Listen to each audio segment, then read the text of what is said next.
in a heavy saucepan. You're going to start melting your butter.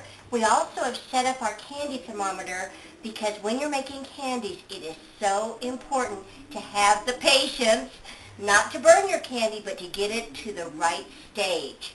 So I'm going to go ahead and melt my butter. Our butter is melted, and now we're going to add our sugar, our heavy cream, and our light corn syrup. Now, a little trick that I do with my corn syrup and honey whenever I'm using it is I actually spray the container or the measuring cup with a little light spray of Pam. What that does is it makes it so that the syrup doesn't stick to it and you're not constantly scraping it out.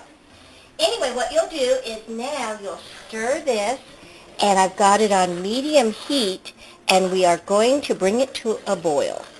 It'll take several minutes.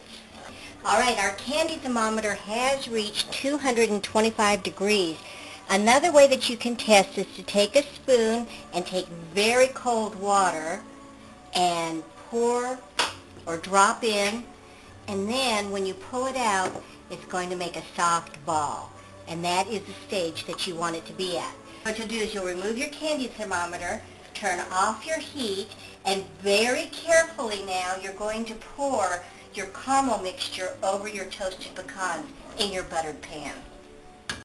As you can see, it's turned a light caramel color. We're going to go ahead and leave this at room temperature and let it cool for about an hour. Once it's cooled, we'll go ahead and slice it into its little caramel squares.